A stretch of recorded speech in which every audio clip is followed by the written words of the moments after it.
Today I've got Adam Bisek, also known as Bisek Fit, on the show. Adam is a certified strength and conditioning specialist with over 2 decades of experience helping people transform their physiques and, more importantly, optimize their overall health. Someone that I truly respect because he's built a reputation for combining high-level training principles with real-world application, not just getting people in shape, but helping them to understand how to sustain it in long term. His approach goes beyond the aesthetics and really focuses on performance, recovery, and longevity, which is exactly what we're going to get into here today. Adam works with clients both in person and online, and what stands out is really his emphasis on individualized coaching, actually tailoring programs to the person instead of forcing people into just generic systems. So if you're someone who's serious about building a physique the right way and understanding how training, recovery, and internal health all connect, this is going to be a great conversation. Oh, you know what? Adam, is he still here? I think he went to the bathroom. Okay, because I was like, you know what? I'll have him sit here and I'll say, hey, how can people get a hold of you? Okay. That's what I need to do. Okay, cool. Glad I remembered that. Did want to tell you, bro, thank you so much for doing this with me. Of I really course, appreciate dude. it. This is More really, than a really pleasure. cool. After meeting you and your brother the other week in the gym and getting the opportunity to chat with him too and just kind of hang out with you guys, dude, it was really cool. And every time you and I get together, it's nonstop. He's so super jealous that he's not here. as Yeah, he should for be, sure. man. I wish he was here. For sure. Good old Tim, man. Tell him I said Good hi. dude. So look, one of the first things that I wanted to go into is actually, how did you get started in fitness? Take us back to the very beginning. What got you into it? What made you into who you are today? Now, in high school, I was not a good athlete, terrible athlete. And so sophomore and I was junior year, I was running track, was a high hurdler. I'll make this a short story, I promise. Please don't. Dude, I was, I don't know, you know times I ran like the 110 hurdles. I ran like a 21 second, which is, it's terrible. Okay. So I trained, I got better. By the end of the year, I was like honorable mention all conference. Like I ran like a high 15. So like that's a lot on 110 meters. And over the off season, you know, I put a lot into like training and nutrition, and it was probably terrible. Like it probably wasn't like really sound regimens, but I worked at it really hard. You know, they say like everything works, you just have to work. Right. You know, and by the time my senior year ended up in track, I won conference, I won regionals, sectionals, shit the bed at state. But I fell in love with the process because I saw what it did for me. Yep. And then I started like looking good too. Sure. So That by a always byproduct, helps. like, yeah, this stuff is really cool. Yep. And in high school, I was really big into architectural drafting. So I was going to go to college for that. Oh, very cool. And I was at orientation, and my mom's like, you know what? This stuff isn't like you. You like the exercise stuff. And so it was originally her that pushed me into that curriculum. I went to Winona State, which is in Minnesota, and then transferred to University of Wisconsin La Crosse, which at the time was like one of the premier kinesiology schools in the country. And from there, it just took off. So is that what you majored in, was kinesiology? So I majored in kinesiology or exercise science. Okay. Minored in strength conditioning and nutrition. So kind of like all-encompassing, spent 5 years doing it. But yeah. Is that where you started your career? Where'd you go from there? So I got certified like when I was a sophomore. And so I started when I was 19. Okay. Personal training. Yep. Personal training on campus and as an independent contractor off campus as well. As a senior, I was an intern at Mayo Clinic, just basically looking at corporate wellness, doing cholestatic checks, VO2 testing, working with like basically corporate wellness. Okay. They offered me a position. I didn't want to stay. I wanted to go to the private sector. So from there, moved out to Minneapolis where I worked for Lifetime Fitness for 2 years. Yep. Was awesome. Did great. Said, you know what? I can kind of do this on my own. And I think it was 2012 at the time where then I went as an independent contractor, just totally on my own. Very cool. Take me back to the Mayo Clinic, because that's literally one of the largest hospitals in the world, especially in our country. So one of the biggest. They're in obviously Minnesota, Phoenix, and then also down in Florida too, if I'm not mistaken. so, Right? Yeah. What was that like being on the corporate side of things? You know, it's kind of a big deal, right? Yeah. You know, when I got accepted, it was like, whoa, this is like actually this is really cool. But to be in a place of such high excellence, because it's like Mayo Clinic and Cleveland Clinic are kind of like the big two. And granted, I'm not practicing medicine, but I'm in the same atmosphere. Right. It was great. It was super clean, of course, because like it's in Rochester, like Mayo is the entire downtown. So like the campus of Mayo Clinic is like the entire downtown. And so through like all this, because it's super cold, Mm-hmm. there's like an underground walkway where you can get to everything from that. But it was super clean, like which would make sense as a hospital. For sure. But yeah, just really high standards. So it was really cool to be in a place of excellence. Right, especially when you're starting off like that. Yeah. That's really cool. Yeah. How do you think that that has helped you to evolve with everything that you've done so far? You know, it was like one semester. Sure. I think starting at UW La Crosse, which again was a place of excellence, you know, worked in a lab. I did research as an undergraduate. And then to kind of continue that molded or started my standard was so high for how I practiced. And that went into working at Lifetime. I think by the end of the first year, I was like third in the state. Wow. In productivity, basically, for personal training as like a 23-year-old. Yeah. Which is pretty cool. And then, you know, looking back on it, it was pretty brazen of me to be able to just like, all right, I'm going to do this on my own at 25. Looking back, like, well, I kind of risked it because, you know, a lot of personal trainers aren't like six-figure personal trainers. In the first year they start their career. Sure. And to go like, I'm cool, do this on my own. It's like, but I did it, and I was good afterwards. But I think it's that high level of excellence, and I had that pace with my career ever since. That's amazing. What pushes you to be that way day in and day out? Man, you know, I need a therapist for this, but I think it's childhood trauma. Like no, but for real, like in a good way though, putting it in positive. Sure. Yeah, spinning it in a positive way. Like didn't have the greatest relationship with my father, but he did push. Like it's funny, like not a great relationship with the father, but he did push like work ethic and to like do everything perfect. Mom was super selfless, super compassionate. Like I've got like that side. So I really embody that as well. But I think growing up, like not being like in a super wealthy household, really hard work ethic, and taking that into a career which is 100% commission. Yep. Like I started my career running scared that I can never do enough. Can never do enough because like when you lose one client, it's like, oh shit, okay, that's $500 a month. Like, and so you're pushing to do more and more and more, and you can never do enough. Sure. Right. Whether it's working or education, trying to be the best that I can in every facet, you know? Very cool. Well, look, I get it. And I didn't actually realize that we're both Midwest boys. I didn't realize Where are you that. from? I was born and raised in Kansas City. Oh, okay. I was born on the Missouri side and then raised on the Kansas side. Okay. I didn't realize that. So my whole work ethic, the way that I think about things, the way that I look at it, honestly, it came from wrestling. Yeah. I was a wrestler, and then that just carried on into everything that I do all the time. So that's why I wanted to hear more about how it is that you got to that point. And I appreciate the childhood trauma because I get that too. You know what I mean? I was like, that makes sense. Yeah. I heard that before. It's about our generation. Yeah, that makes sense. 100%, man. So okay, I love the evolution of hearing you go from Mayo to Lifetime. Everybody knows Lifetime, huge, and the way that Lifetime has conducted their business is pretty amazing. The way that they've really created that thing, and then the other part of this is that you being 25 and just going like, cool, I got this. I'm gonna go out on my own. So from that point on, how has your approach then evolved to where you are today, or how's it changed up over time? I think the biggest one, and I talked to Gabe about this beforehand, is that when I started, we're talking like, I think Facebook came out when I was in college. Yep. So we're no Instagram, like, and you just like messaged your friends. There's no like content online. So when I started, it was because I loved fitness and I loved nutrition. I loved being able to see what it could do for my body and how it could help others. It wasn't about posting shit. It wasn't about that at all. Yeah. But when I went into I turned into an independent contractor, it was actually kind of at this like inflection point in my career because I had an offer for a sponsorship. I don't even know if they're still out, but it's Beast Sports Nutrition. They are down in Florida. Yep. Yeah, and it was a little bit bigger then. They had some bigger names. And it was actually to be an athlete, but to write content because I was decent at writing. Sure. And so at that time, there was a non-compete. So I couldn't do that and work for Lifetime at the same time. And so I had a decision to make and to move on from that. And then I was like personal trainer of the month with bodybuilding.com, which then from that, like my first client ever online was from Dubai. Interesting. Which I'm like, I've only worked with people in person. Yeah.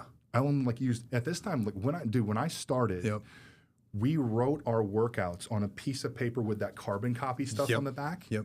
That's how old school I am for training. I love it. And so I only worked in people in that fashion, and I have control over the whole, every movement, the whole session. And to now do that from afar, like really afar, right, was really difficult. And so I had to build out, how do I do this from a distance? And so that was I'm talking online coach 2013. Yeah. So it's 13 years ago. One of the pioneers of it. Yeah. So this is message boards on bodybuilding.com. And then Instagram started. Right. So I think for me, I've been a part of and seen that from before it started, before it was cool. And I've saw the whole thing, go since then, which is really cool. That actually answered my question, because what I was going to ask you was, what have you seen change the most in the industry besides that? Or is that the biggest change that you've seen? I mean, yeah, definitely. I think there's a lot of people that do what I do online now that never, what do they say? Skin their teeth. I don't know what the saying is, but they never work with people in person. Right. Which, if you haven't trained people in person, I think I surpassed 23,000 hours of personal training now. Wow. And so I know how to cue people in 17 different ways. Training people in person is difficult. For sure. So training them when you're not even physically there, even if you're on FaceTime or Zoom, right, or if you're not, you're just giving them a program and saying, I hope that you do it right. Right. Even if you give them good, that's really difficult, especially if you've never worked with people in person. Sure. So I see now it's this whole there's no interpersonal skills or lack thereof I see in the industry and communication. That's why people with AI coming around, people are like, oh, is your job? No, dude. Yeah. Because humans like working with humans. Absolutely. And if you have interpersonal skills, you know how to communicate, some degree of psychology, right, you're gonna be fine. Because humans want to work with humans. Yeah. And at the end of the day, any type of a coach that's doing, so obviously there's lifestyle, but even if you're a competitive coach dealing with how is AI ever going to help you peak? It's just not going to happen because it can't see you, it can't look at you. So I 100% agree with you on that. And actually, I wanted to touch on a point that you just brought up a second ago about you being a good writer. The one, and I said this to you already, but one of the biggest reasons why I go, hey man, we got to get in the studio. I got to talk to you a little bit more because the quality of the information, the content that you put out, and we're both from the MySpace days, so I appreciate that too. Tom. The thing is, Tom, everybody's friend. Got a phone to Tom. I go, this is a guy that not only is putting out great information, educational material, but you can tell he cares about it and he's passionate about it. And that's when I just was looking at it. And that's when I stopped you in the gym. I don't know how long ago, but I go, hey man, just love the content, love what you're doing. It's fantastic. Please keep it up, because we need more voices like that, especially in fitness, that are telling the people, hey guys, use your brain, do the research, talk to someone that's professional, that understands what the heck they're doing and actually cares. Yeah. And we need more of that. That's why I go, I got to get at him and talk to him more. As it relates to long-term, so we've both been competitors before, but as it relates to long-term health and aesthetics, what have you seen change there? Are you seeing more lifestyle type takeover or what? 100%. Yeah. I mean, as the space has grown, if I'm talking about the health and fitness domain, we're the most obese, which is actually going a different trajectory with GLPs now. Right. But somehow the fitness and health domain is the biggest it's ever been. Right. Right. I think it was, 20. When did you compete? We're going back to 2014 or 2015 was my first, or 2014, I think. So I think it was 2011. Okay. When bikini came in and men's physique came in. That's where I came in, because I'm a skinny dude. I was Were skinny you men's physique? So I was men's physique to start. No way. I didn't know that. Yeah. Like me. Yeah. Amen. You're right. Yeah. And you started to see more people, and at the same time, CrossFit kind of started. Yep. So you started to see more people enter because there was more entry points for people. Before that was bodybuilding was this weird niche thing. Mass monsters. And then just being fit, and then you saw people on magazines. There was nothing else. Right. And so, bodybuilding became more mainstream because bikini and men's physique, that was doable. I could do that. Right. And then CrossFit was the more athletic means for people to be active. So that started. right? And from there, those things got even more aggressive. CrossFit's known for hurting people, and then bodybuilding is known for just being ridiculous and overdoing PEDs and things like that. Right. And then you started seeing, and this is your world, the whole longevity side, the whole sustainability side, the last 5-6 years really take off. Yeah. And so you kind of seen that evolution through time. And now it's like people are doing bodybuilding, people are doing CrossFit and high rocks. And now, you have 30, 40, 50, 60-year-olds are interested in how do I maximize my longevity, my health span, my lifespan. So yeah, it's weird because it's erupted in so many different trajectories, but at the same time, we have such a large percentage of our population who are just like straight up unhealthy. Right. Right. I love the change.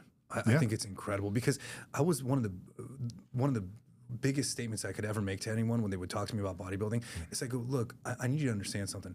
Bodybuilding and health are two totally separate things.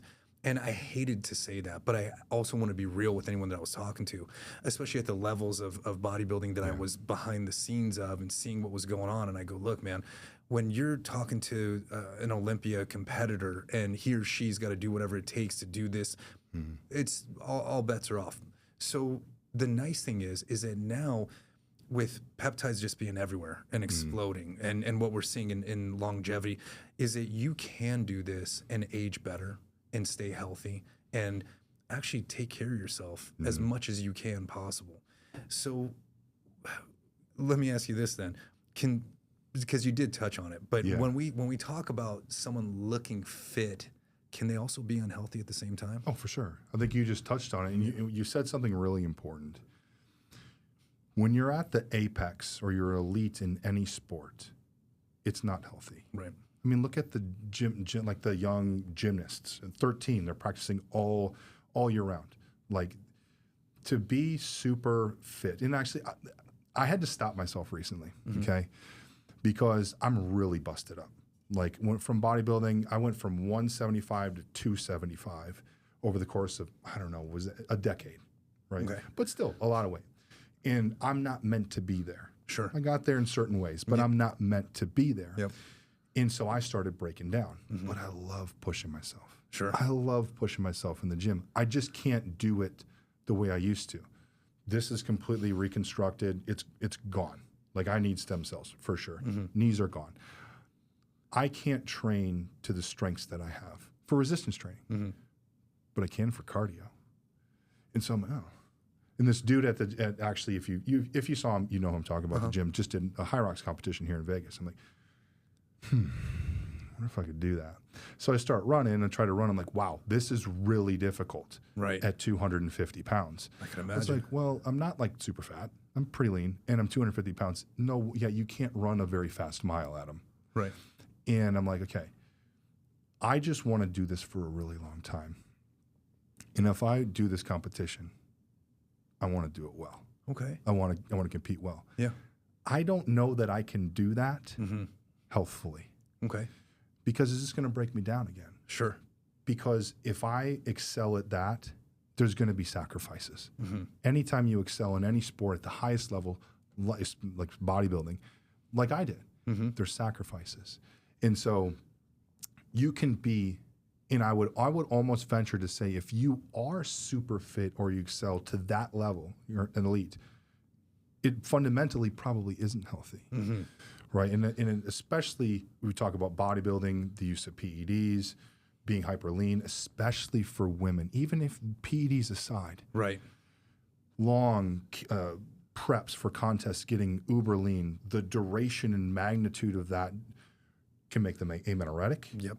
They could never get it again. So I see it this more so in women from the aesthetic side of things is where we see the unhealth, if you will. That's not a word, but the lack of health while still looking gnarly. Right. Men, hey, you're natural. We get you super lean. Your testosterone goes to shit. No, just give you testosterone. Right. You're probably fine. But for women, it's significantly more complex. But yeah, you see it all the time. The people that are hyper lean, hyper in shape all the time on social media, or they're just doing video content and pictures for short periods of time and posting that. And they're just not healthy. Yeah. What do you think are some of the biggest mistakes that people are out there making when it comes to aesthetics and health? I think, and this traverses more than just this question, and this is a unique one. Mm-hmm.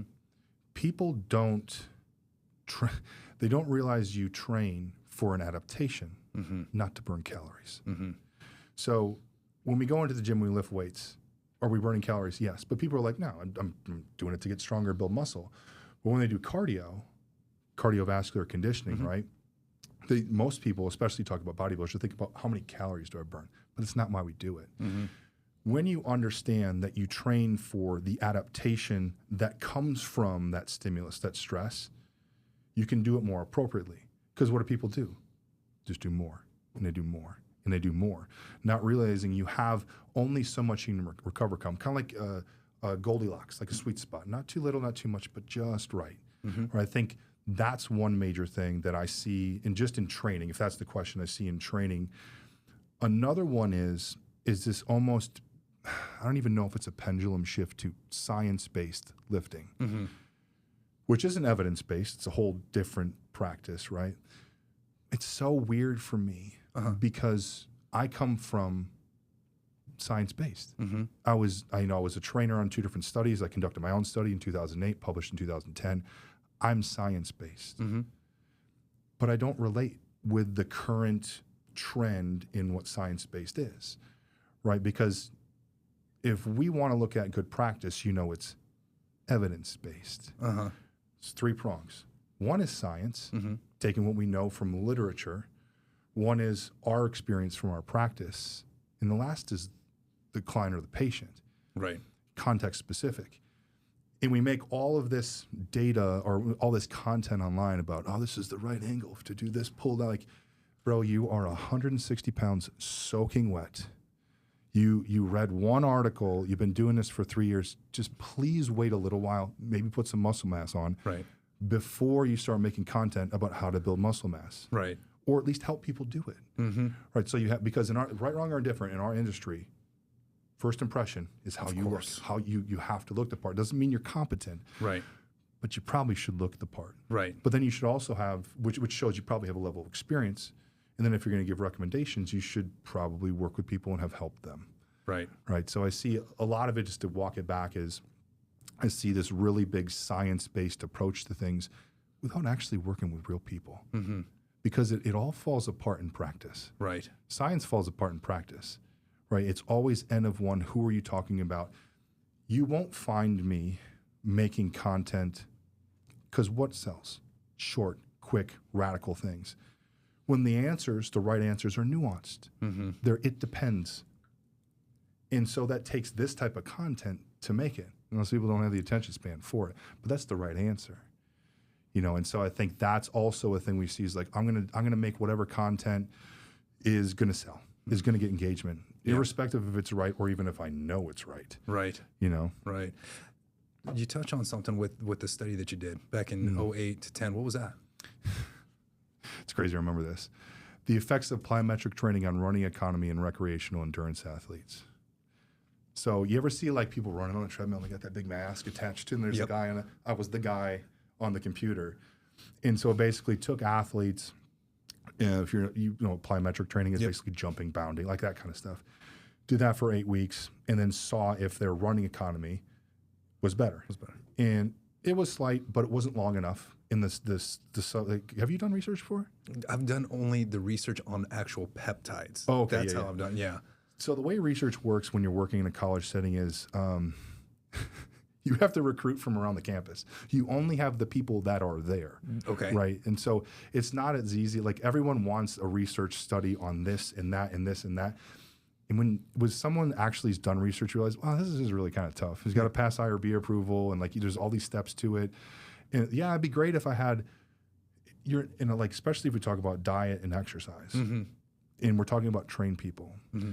You're not going to get trained people to do a year-long study, 50,000 people do a year-long study of doing this, especially not the control group. Right. The group that's not doing the right thing or the prospective right thing.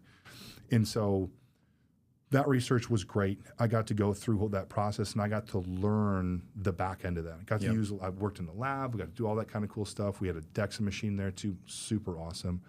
and got to go through, being published and all that kind of cool stuff. That's very cool. Yeah. Right now, the IRB that I'm part of is on a bigger scale with the medical manufacturer that I work with, and they're doing it all on peptides. Yeah. So that's why I really want to hear about this, because I go, this is dealing with humans in a different way to find out where they're at and what kind of effects it had on it. So that's why I really wanted to ask about that. So I know that you and I were in the same age group, but as we get older, and especially with what you've done with the shoulder that you were alluding to earlier, how is your training, and also with the high rocks? Okay, so I got a couple points in this question. So as we get older, I want to know how your personal training has changed, and then what's going on with high rocks. Because I have one of my good friends that actually just came out here from North Carolina to compete in the last one. Okay. I think it was at Mandalay Bay here in Vegas just recently. And he loves it. He can't shut up about high rocks. He's like all invested in it. So tell me about how your training has changed over the years, and then what do you think about high rocks? Is that going to be something you kind of entertain? My training. Yep. So definitely body built for many years. Tore my pec in 2015. So my last actual competition was 2014. Tore my pec in 2015. I identified with the person that I was then, just the big dude. Like I was the big dude. I identified with that. So after that happened, my physical capacity to do the work I did before was down, was hindered. But I tried so hard to get back to where I was, because I identified with that. And that broke me down. From this is basically, I have severe DJD or osteoarthritis. I have no labrum, multiple like partial thickness tears and rotator cuffs and stuff like that's worn down. Grade 3 chondromalacia in both knees. So there's no brake pad behind my kneecaps. And so I spent so long trying to get back to that size for whatever arbitrary reason in my head, because that was important. I've had to do a lot of workarounds with my training, and it's tough for me, because like when Tim comes in town, I would love to go in the gym and just hop on a machine and do some pressing, do anything with hop on a pendulum squat and do that. Dude, I can't. Sure. There's so much warming up. There's so many particular exercises I have to do. A lot of things are unilateral. So I've had to abridge a lot of my training to be very specific to me, which is what you do with people, what I do for a living. Sure. And I think I mentioned this or touched on this before, is now and I love pushing myself. I love full throttle life stimulants like amphetamines, not methamphetamine, amphetamine. Like I love high intensity. I love that. I can't do that with a resistance training really. Sure. Now I can do that with cardio. Yep. And that's not necessarily a bad thing, because when we look at the data, and if we want to bring this back to longevity, the data is going to show, if we look at all-cause mortality, dying from any cause, a mixture of resistance training and cardiovascular conditioning is what's going to do it for us. I don't know what the study is. I just had a seminar in Seattle. Joel Jamieson, who's a leading expert in the world in conditioning, was speaking to this, and that showed that I think there's a decrease. Cardiovascular conditioning did so much to decrease all-cause mortality. Resistance training did so much, not as much as cardio, but together there's like this exponential effect, right? And so if we're talking about longevity, if we're talking about men and women, 30s, 40s, 50s, and you want to increase lifespan, you want to increase health span, you're probably going to have some combination of these two, right? And so now, for me, it is that mix of resistance training, cardio, because, it's fun to me, because now I can push myself that much again. When it comes to actually competing, and like I said before, I can't say that I will never do it. Right. In terms of high rocks, but I don't know that it's the healthiest thing for me. Sure. I think the high rocks thing is just the next new thing. Right. It's like CrossFit Light. Right. Because it's like no ollie lifting, which, to be completely honest, for the average person, it's probably safer. Because the reason that CrossFit was probably contraindicated for most Gen Pop people is because we take ballistic movements, Olympic lifting, which is meant to do like 1 to 3 reps, really quality, a lot of rest. And let's just do as many as we can in as short as period of time as we can, and exhausted. Jumping off boxes, like this, it was like inappropriate for most people. Right. And to be completely honest, running for most people is probably inappropriate. Right. Because it's more complex than people think. but there's a lower barrier to entry for it for the masses. Right. So it's probably, again, CrossFit Light, probably healthier for a lot of people, and it's just a new thing. Yeah. You know, it totally makes sense. You know what? As a side note between us, once we're done, I'm going to send you a couple of the medical write-ups that I've written on 2 peptides that now that I know a little bit more about what's going on with you internally. I'm going to send you about Cardilax and also VNP16. VNP16 is actually for osteoarthritis. Oh, okay. Yeah, it's a really good one. Okay, I need to bathe in that. Yeah, I will definitely send that to you. It's there's studies on it for osteoporosis, osteoarthritis. It's got a lot of really great uses, and it's not that common. And I'd actually have to source it for you, but I will. Yeah, I'll find it. Yeah, I'm down with that. Those are the 2 that I just was like off the top of my head. I was like, I got to say it so that I remember it. But you know, so I love that you spoke about how CrossFit and running and things like that, they can't be for everyone, even though everyone can do them. So what are some of the, so you being a trainer at your caliber, what are some of the biggest mistakes that you're seeing, let's just say people over 35 make in the gym with their fitness, in life when it comes to that for their health? Well, I think that's one of them too, is like, just because you can doesn't mean you should. Just because you have access to running, it's crazy because people don't work out and they're like, oh, I'm going to start jogging. I'm going to start doing one of the most complex skills that we can do with high degrees of like force absorption. You probably shouldn't start with running. Let's just not do that. If you're new to resistance training, you should probably hire a trainer. Like, just do it right from the start. And, you know, part of this is why I have a job. We like making content. Everyone loves mass general recommendations, but the reality is it's always an N of 1. Right. And if you want something to be customized, you have to hire someone for that. If you want the best answer, you have to, and I could go on a rant on the whole AI thing. Like, oh, we'll just have AI. Like, your answers are only as good as questions. And when you ask stupid ass questions, you're going to get stupid ass answers. Absolutely. And so that's probably the biggest thing that I have a gripe with AI. I think it's amazing. Sure. But you have to know the right prompts. You have to know the right questions to ask. That's what, in health and fitness, that's what I know. In peptides, that's what you know. You know the right questions to ask. And that's everything. But that's what I would say is we have a tendency. New Year's comes around, I'm going to go whole hog. I'm going to go all in, right? It's not sustainable for you. You have to figure, what if you just started by getting 10,000 steps, which is kind of an arbitrary number, honestly. But if we just started with that, what if you change one habit at a time? And what if you asked yourself, and being honest with yourself, what can you do? Right? It's so funny because the message of, hey man, just get some more sleep, let's reduce stress, eat more fruits and vegetables, get enough protein. Oh yeah, cheat, like whatever Homer answer, but are you doing it though? Right. Ask yourself. And how much can change by doing that? Yeah. Well, and I think we talked about a question of, you know, metabolic slowdown and all these things. Dieting, right? How can one be successful when they're dieting?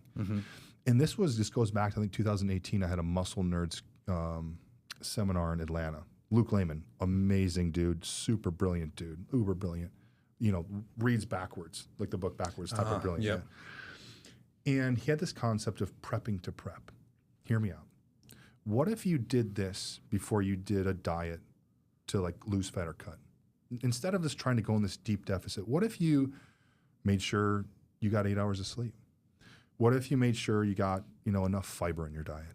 What if you made sure you started to like actually start to tackle some of your stress, right? What if you just like, I tell this to clients all the time, the easiest thing you're going to do in your entire regimen is take your vitamins and minerals. Just take your damn supplements. What if you ate at maintenance, but focused on food quality, more plants and fruits and vegetables, got enough fiber in, got enough sleep, managed your stress, did that for 4 weeks, 6 weeks. Even if you tried eating at maintenance, you'd probably lose some body fat. But what if you did that before you started amping up cardio, going into a deep deficit? Do you think that your outcome would be better? 100%. Do you think that would be more sustainable? But everyone wants to get to it. And I get it. I totally get it. But if we framed it as, hey, can I do the big rocks first Can I get really good at those before going crazy? And this kind of build out the habits afterwards, that it plays to the sustainability piece. It plays out to the longevity piece, right? Well, you're getting them to actually change their behavior. Yeah. Which is incredible. For sure. And get them to take a look at themselves in the mirror and go, hey, maybe I should be doing this. Because everyone, when you mention get 8 hours of sleep, eat fruits and vegetables, like, yeah. Are you doing it though? Eyes glaze over. You know, because and we can touch on this because this is your world. I get so many people coming to me. What peptides can I take? And dude, I had this guy recently. I love him to death. He's hilarious. He wants to lose some weight. He's like, what do you think about Retta? It was fantastic, right? He starts at whatever. I'm like, how much protein get in? You know, we're working on getting enough protein in. Okay. You know, when's the last time you got labs done? I don't know. What's your testosterone? Dude's in his 40s. What's your testosterone? I don't know. Let's get these things done first. Let's work on the core competencies and the principles first.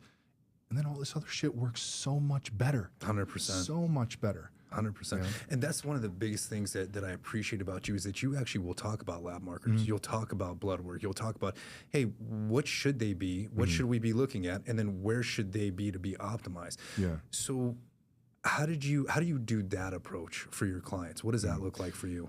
If possible, when I'm starting with somebody, I want blood work done initially.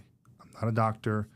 I have doctors that I can defer to, but I'm also not an idiot. I can read, and I have a level of competency in reading these things. So I know enough to go, I can probably take more vitamin D. Sure. I can read, it's right there. But I can also defer out when I need to. But knowing things like hemoglobin A1C and fasting insulin, so we're covering blood sugar management, HSCRPs, low-hanging fruit for inflammation. Knowing triglycerides, ApoB, let's assess cardiovascular health and risk stratification. Vitamin D, that's an easy one. I can tell you this. When people aren't taking vitamin D and they come to me and do labs, they're never in the range we want them in. Right. And then looking at thyroid hormone, looking at sex hormones. Where are all these things at? Because if we start without doing that, I'm kind of like doing one of these things, right? And hey, if you come to me, you're eating like shit, you're not physically active, not getting good sleep, not managing stress, and I do those things, we're going to get results. But I like to get objective metrics to start, because a lot of times that makes people go, oh, I knew it was bad, but like, I need to get going. But also, if there's ways we can triage these things more strategically and better, let's do it. Yeah. And now more than ever, we have the most and easiest access. Like, dude, I go, I want this crazy like TMAO and ultrasensitive estradiol system. I want to run that in 3 days. Boop, boop, boop. Paid for it, got a lab rec. I walked to Quest. 5 years ago, 10 years ago, you couldn't even get clients to get their GPs to run a free T3. Yeah. Right now you can get anything you want. So we have the most access to our health and to know more about and to treat our health, improve our health than ever. Yeah, I couldn't agree with you more, man, because there's no excuse for us to not do that anymore. And you're speaking my language, because when I was a patient care director for these large online clinics, that's all we would do all day is read blood work. And then we'd have the medical team write the scripts based upon the blood work that we were advising against. So I love that you're doing that. Yeah. That's why I was like, I got to get you in here so we can get this out there so more people understand, hey, it's more than just coaching or nutrition coaching or this. It's so much more. It's basically the way that I liken it, because I go, it's kind of like you're popping the hood of a car. Yeah. And you're taking a look and you're going, oh, okay, carburetor's doing this, alternator's doing that, the engine needs this, okay, pistons need. That's what you're doing on an incredible scale for a human being. So let me turn it to you a little bit, because obviously I want to know more and understand how it is that you perform at the level that you do. So let's start with the easy one. What's recovery look like for you these days? Man. So for me, like I said, number one, the easiest thing you're ever going to do is take your goddamn supplements, vitamins and minerals. And just to back up a little bit for people in the nutrition domain, when we hear the word essential, essential means that your body can't make it on its own. You need to consume it. And if you don't, shit's going to go sideways.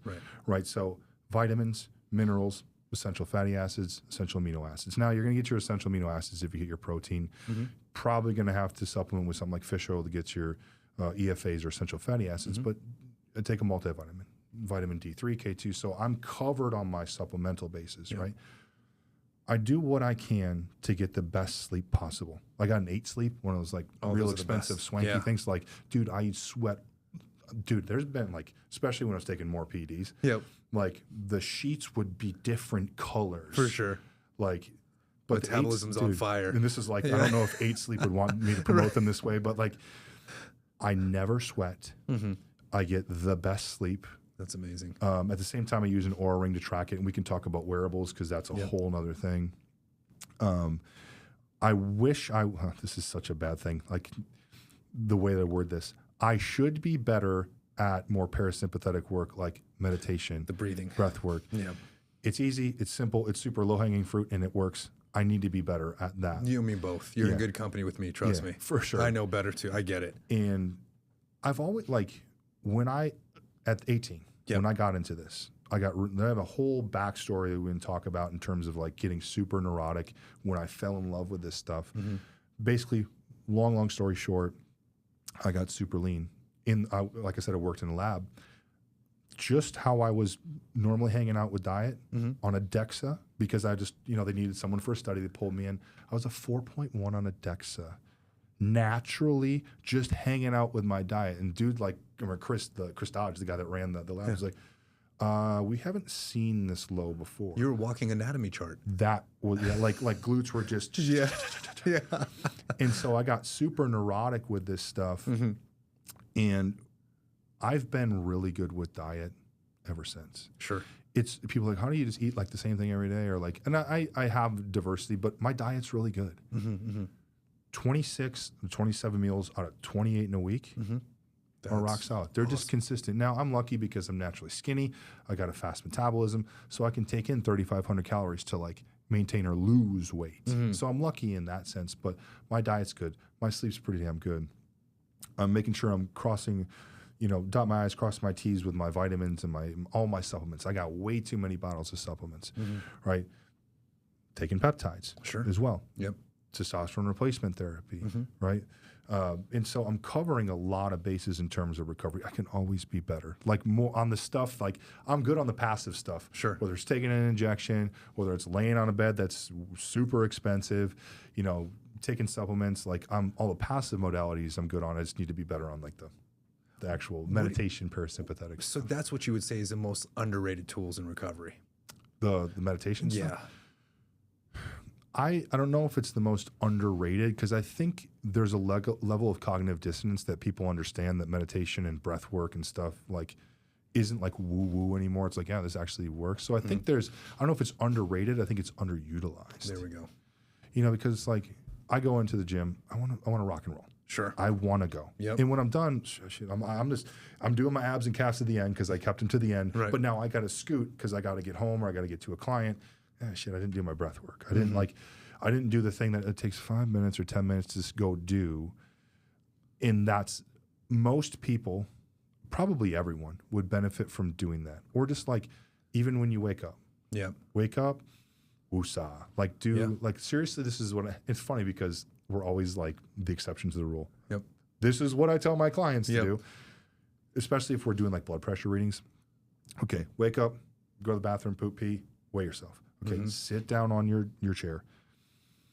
I like literally get some noise canceling headphones. I have the Calm app, or just go on to like Apple Music. They go like meditation. It's like some really calming music.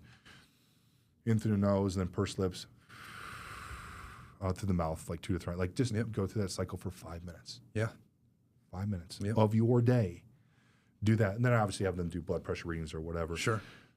But if someone did that, if I did that, it would be super beneficial. If anyone of us. Yeah. Even like before, like, because I've battled insomnia, doing that kind of stuff as, on top of other really good sleep hygiene things, doing that in the hour or two before bed just helps you get in a state to rest and sleep better too. No, that's fantastic. You spoke about a subject that's near and dear to my heart, where you mentioned peptides. Yeah. And you and I, we were in the gym, we were talking about how long ago we were actually using peptides, before peptides were even a thing. Before they were a thing. Yeah, and I was mentioning to you back in like 2010 or something like that, I was taking FTTP and AOD 9604. Yeah. That's a really long time ago. Let me ask, what sparked your interest into peptides, and how'd you start with them? Well, I think just so people understand, when it comes to like or peptides are super popular now.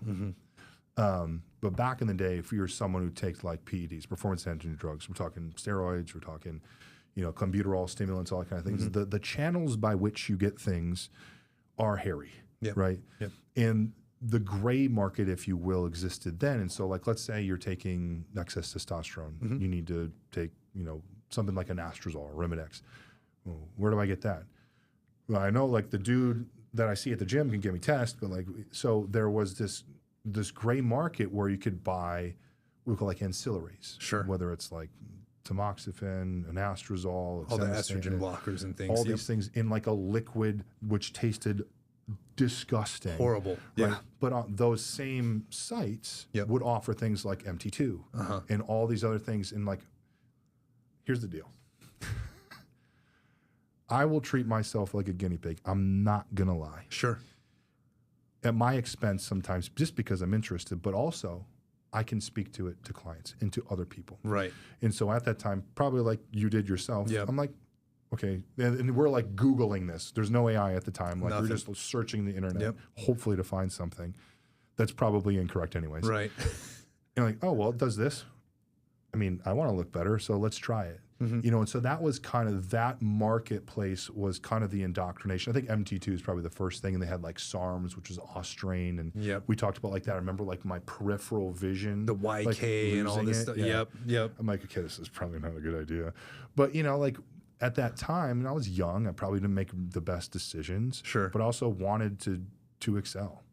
So that was initially where those things kind of started my first indoctrination into them. Yeah, that was the same thing for me, man. It was I just wanted to be better at everything that I was doing. And I was like, okay, well, I'm already on anabolics. What else is there that I can do? That's when pro hormones were a thing. Yeah. SARMs were a thing. And not to say that SARMs still aren't a thing. We actually do still use them today, right? Like ibutamorin is technically a SARM. But so many good things have come from the peptide world. And that's what I explain to everyone is I go, look, they're literally just chains of amino acids. And we're already producing them within ourselves. And they can do incredible things when used correctly. Yeah.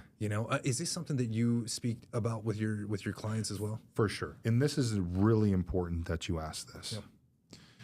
I'm an expert in diet and exercise. So when I create content about what I'm an expert in. I speak confidently because I'm competent. There are way too many people that are in your sector, in your core competency, where you are an actual expert talking about things they have no business talking about.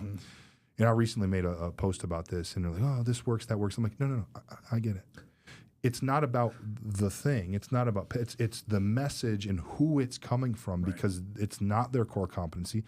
They have no idea what they're talking about.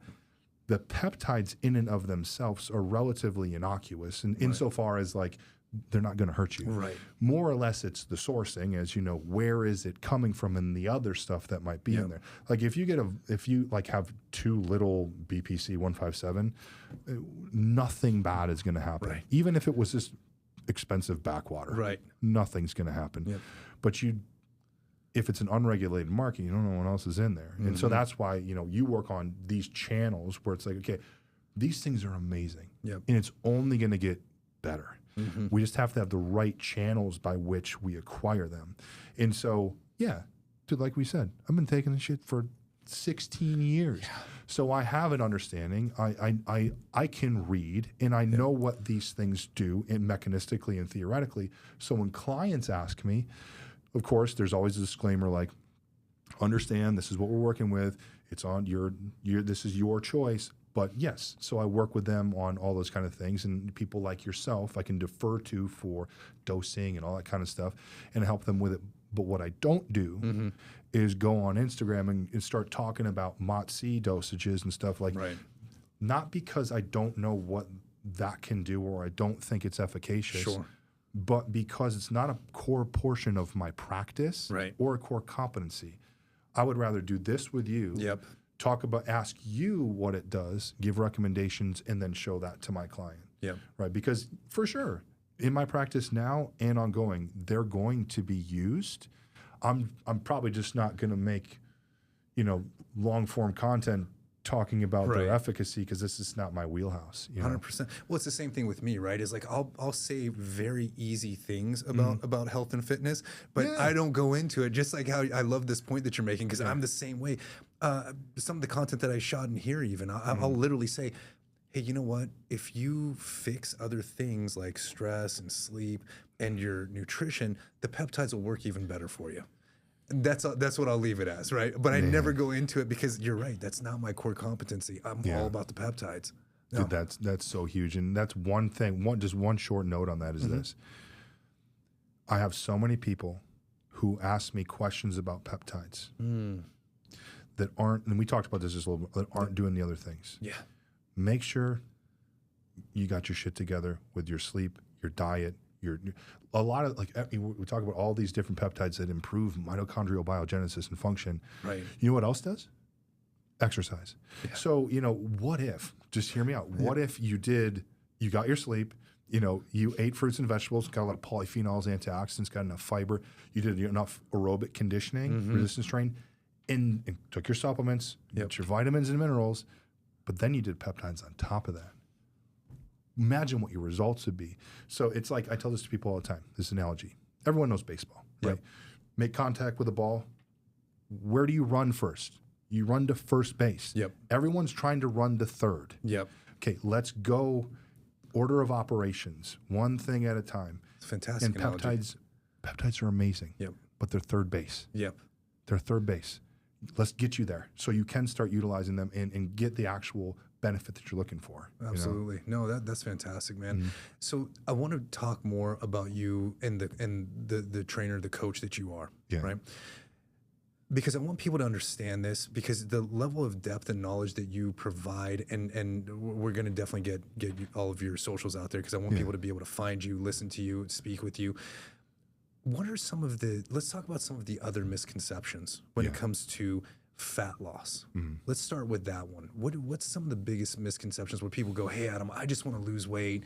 What are their biggest pitfalls that they're running into, besides running over to you and going, hey, should I just jump on Retatrutide? I was just going to say that. I mean, honestly, probably the most glaring thing is that is the whole GLP thing, where it's like, I firmly believe that everyone that goes on one of these should have someone like myself. And of course, it's a pitch for me because it's what I do. Sure.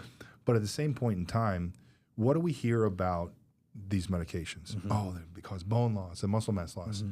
And I'm going to ask you, because you're expert. Is there a direct mechanism by which GLP-1 makes you shed bone tissue and muscle tissue, right? Yeah. The thing is, man, is that if they're not going to be getting their protein in, if they're not going to be working out, if they're not going to be getting enough water in, it will eat through everything. But if you get enough protein in, you get enough sleep, you get your nutrition down, you'll be okay. 100%.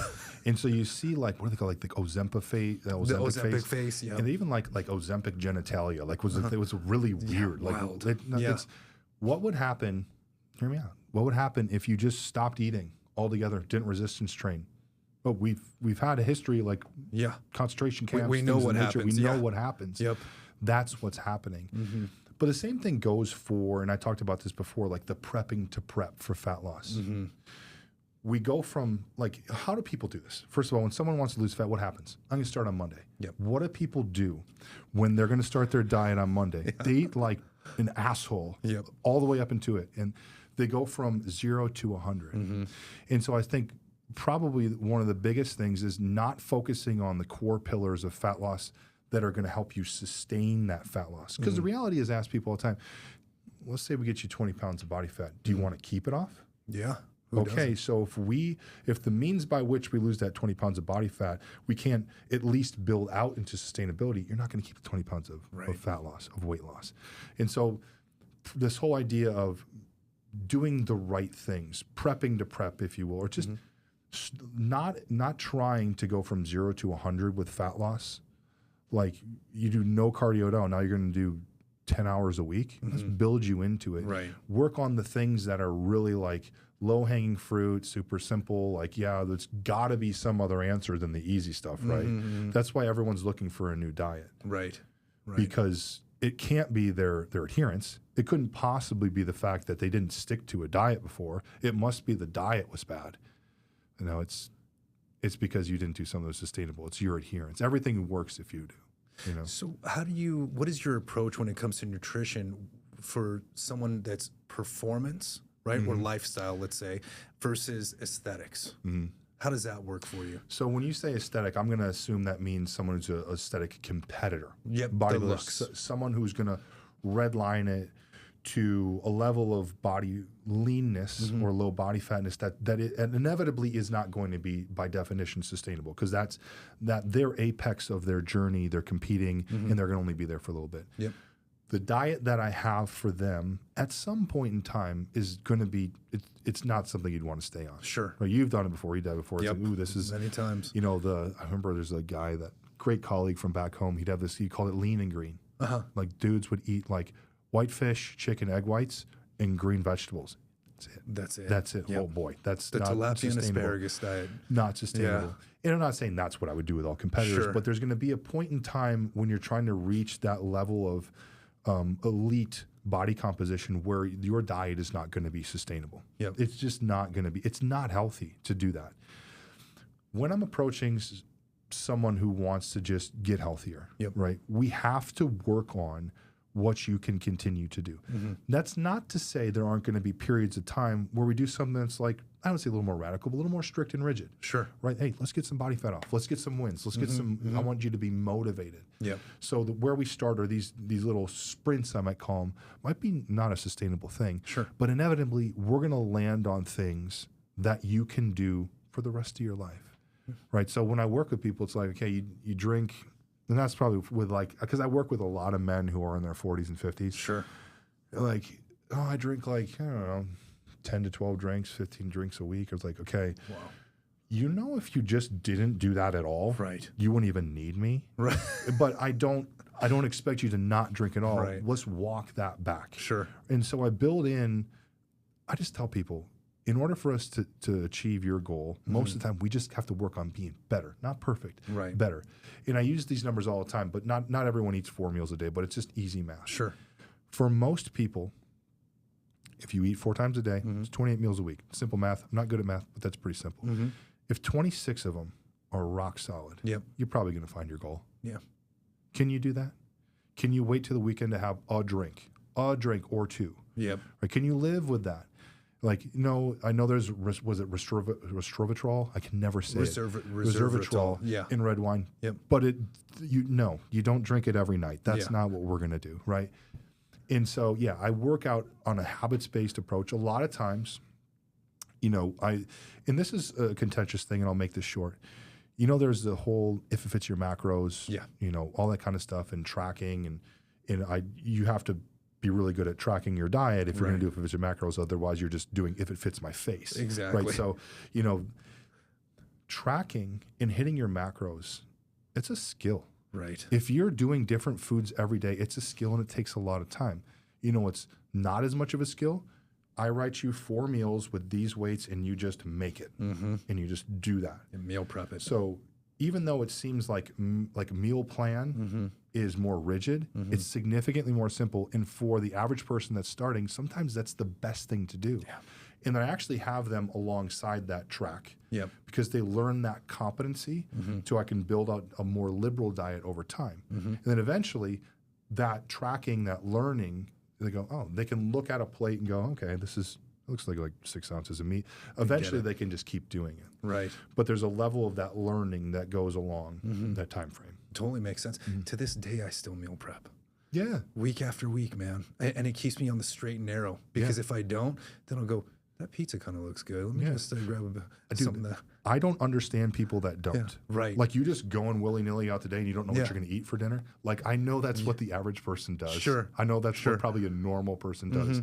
But my brain doesn't compute that anymore either. because I've done it for so long. So that brings me to this next point then. How much of what it is that you do and teach and the physical change that happens is actually mental? If you ask anybody who's made any type of appreciable transformation, someone who's a competitor, someone who's lost 50, 100 or more plus pounds, they will tell you it's mental. I mean, what are we as bodybuilders? We know that all too well because training's easy. Yeah. 1 hour in the gym is easy. That's the fun part. Yeah. The other 23 hours where you have to not listen to the voice that tells you to eat everything in the room, it's a mental battle. Yeah. Like, because when people look at me and you, they're, oh, it must be easy. Right. Every night. Yep. Every night, I want to eat everything I have. Absolutely. It's that's so totally it's normal. Like, yeah. I mean, people like, because I've tried all the iterations of GLPs. Yep. Why would you do something like that? Because, bro, I spent 2 decades in my life restricting yourself from. So I want, heaven forbid, I want a little bit of not food noise. Right. You know, because it's not easier for someone who's in shape. Yep. Now, I don't want to make a mass generalization. That's not right. I can Sure. speak for myself. And I talk to a lot of people that are in my same seat. Yep. It's not easy for us. We have to fight the same food noise. And every night, I want to eat more. Sure. Right? So, and that's me. Some people during the day, mine's this night. A lot of people, it's night. So it's like, it's not super easy to do. And that's why, I don't know if you see the Jillian Michaels just did this recent, like, she took on 10, like, oh, I saw that. What are they called? Body positivity now. It used to be health at all sizes. I saw parts of it, a clip or so. I saw parts of it, and I was so, like, I don't want to use the word triggered because that's, I'm too old for that word. I can't bring myself to watch it because it's like there's a level of brainwashness to it where I'm like, I can't watch this. Right. These people legitimately think what they're saying is real. Right. Which is kind of scary. Yeah. Yeah. Because at the end of the day, it's victim mentality. 100%. You know, it's just victim mentality of like, oh, I can't do this because of this is happening in my life. So let me ask you a question. Yeah. How do you work with clients, or how do you coach your clients who basically self-sabotage? That's a difficult one because my degree and my competency is in diet and exercise. It's not psychology. Sure. So when I work with people, communication and coaching is so huge. Having some type of, and this comes from like going all the way back when we started talking, my mom, super compassionate, super selfless. You have to have a degree of compassion and understand they have to trust me. Right. They have to feel comfortable and confident that I don't judge people. Dude, I eat like shit. Like I don't say every weekend, that's not, but I eat that way too. Sure. I understand. I'm not perfect. Yep. And if I show that side to people, which is like, you see my stories, like you won't even see like my clean food that I eat 27 out of 28. You'll see my cheap food. It's like, I can't believe you stay lean. Well, you didn't see the other 99%. Right. But them being able to not be afraid to talk to me about things, to not feel judged, to feel comfortable is so massive because then I can start working through these things. Right. I don't work with like any eating disorders. I'm going to defer out when that happens because that's not my scope of practice. But when we come with the average person and the issues that they have, I think it's just a degree of compassion, a degree of empathy, and being human and having a level of communication. The number one thing that makes coaches successful and clients successful is communication. If there's lack of that, so I tell people, like, you have to officially check in with me through my app every single week, but that doesn't mean you can't talk to me whenever. Right. Like, I'm not a coach who's going to charge you to text me. I think that's like, that's a whole nother issue. But I don't want to wait 7 days to say, like, I have a client that's like, oh, I ate off, I did this thing wrong, what I did different? Well, why didn't you text me right when it happened so we could triage the issue right now? It's all about communication. There's never stupid questions. I'm always here to answer questions. And the faster that I can figure out something that's wrong, an obstacle, the faster we can triage that, the better your success is going to be. Because if every week we have a problem and it's not resolved until the end of the week, how much time do we lose? Communication's massive in coaching. Well, it's incredible that you've taken your time to actually humanize yourself, because I think people look at you and they see the end result and they go, oh, I can't do that. Oh, he's already there. Like, how can I ever get like that? It's too hard. It's this, that. So when you humanize it, that means a lot to people, because they go, wait a second, you eat In-N-Out? Like I eat In-N-Out? Like that's the thing that happens, right? Is that's when we start to realize it. You mentioned something earlier about wearables. I want to talk to you about that a little bit, because I had the Aura Ring as well. I'm just gonna fucking say the name. So I was like, I have an Aura Ring, right? And I have it sitting there on my charger. Reason why is because the more I wore it, the more it would stress me out. 1,000%. Right. So how do you combat that? What do you do about it? How do you feel about the wearables? Here. Yeah. Talk to me about it, because I want to learn from you on this one. Personally, this is selfish for me right now. Yeah, this is for everybody. Yep. Whether we're talking about Whoop Strap, Fitbit, Apple Watch, Oura Ring, any wearable. They're in a business. Yep. They want to make you rely on their wearable. Yep. They have this. Look, you can't buy anything. Like I can't buy a watch without there being a $5.99 subscription fee every month. Like, why do I need a fee? They're in it to make money, and so they have to build in some type of like, what is it? Whoop has like a strain score, which isn't This isn't a scientific thing. It's an algorithm they made to tell you a number to make you think that you can only train this hard. No. Right. You use the numbers for what they are. Okay. I have wearables. I have clients use wearables, Whoop straps, Apple Watch. I got an Oura Ring. They can aggregate some really cool objective data. Oura Ring, for example, will tell your resting heart rate and your heart rate variability. It's guessing on your sleep. It's the best we have, but it's guessing on your sleep. Short of putting electrodes all over your skull, which I've done, did a sleep study which actually looks at your brain waves, we don't know what your sleep is. It knows what your heart rate variability, your breathing rate is, your oxygen saturation, and if you move, because it's got an accelerometer. It doesn't know what your sleep stages are. But we have some objective data. Now, if my Oura Ring says, oh, you got bad sleep, you better watch it for your training today, don't listen to it. Thank you. This is why I have a job. If your Oura Ring, your Whoop strap, whatever you're using tells you, take it easy today, but you feel great, you know what you should do? Don't take it easy. Right. And if it says, hey, you slept awesome, great, go kill it today, and you feel like shit, maybe take it easy today. Right. But we can start using this data together. I'm watching, so like I'll watch a client's, like I use an app called Chronometer to log their food. It's the best app out there. My app does it too. I still use Chronometer. It syncs with all their wearables and Apple Health and all that kind of stuff. So I can see along with their food, what was their resting heart rate, HRV, and I can see, and it even gives me reports and trends, and I can see how these things are moving. It's like, okay, how's your performance in training this week? How do you feel? What's your sleep been like? And then I look at the objective data. Does it marry together with these other things? And I use all those things together to make a decision, not the one thing. Right. Not the resting heart or HRV. It's great information, but it's not going to tell me what to do. It is the summation, the aggregate of all those subjective and objective things that tell me how I'm actually going to have you carry out today. And obviously, I don't talk with people every single day, so I start to teach them that. Okay, Oura Ring told you slept like shit. You feel really good today? Let's go for it. Go for it today.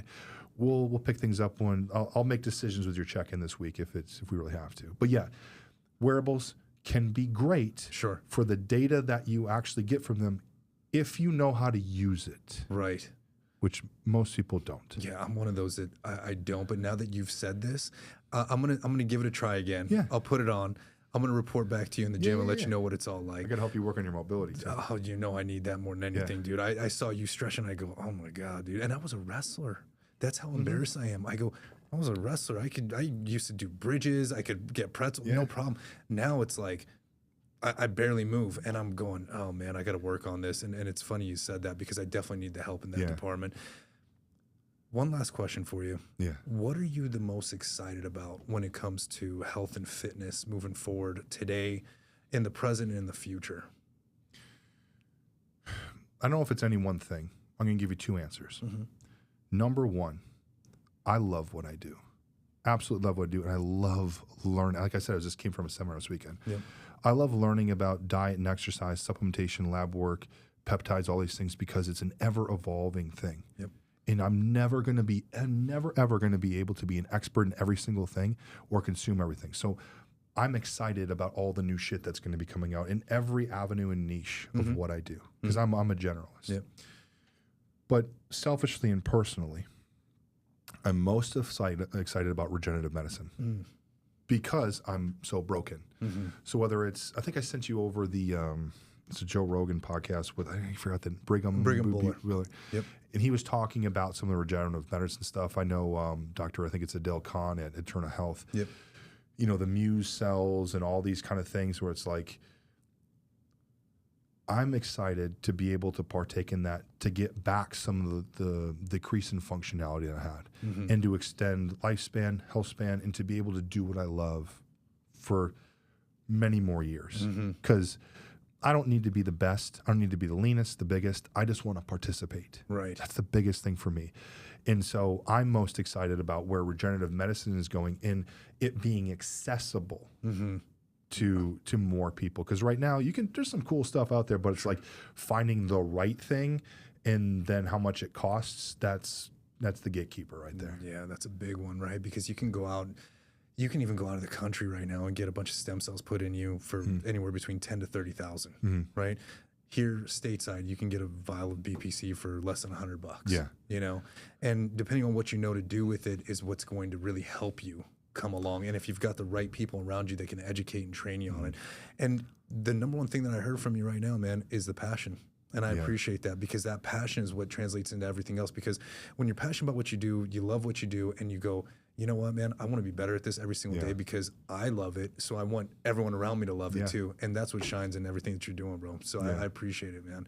And especially with, God, call me on my mobility. I got to fix that, dude. I was like, oh, hey, I'm man. working on it too. Oh, dude, listen, we're going to get together and we're going to fix this for sure. No, I appreciate it. We'll do this with peptides too. And we'll do this with with everything else that you just mentioned, because I love everything that you do. And that's why with the content that you're putting out, with everything that you stand for and that you want to help people out with, that's when I was like, yeah, we need more educated training, health professionals, coaches, all of the above in this space that are actually going, hey man, here's the science, here's the evidence, this is what we're doing, and this is how we're doing it, and this is why it matters, and this is how there's other modalities that come into play, and you're the type of guy that looks at the whole picture and then you drill it down. I appreciate that, man. So thanks so much for giving me your time today, bro. Really appreciate it. This is great. I love this kind of stuff. Yeah, man. You being so cerebral is something I really appreciate, man. And tell everyone how they can get a hold of you.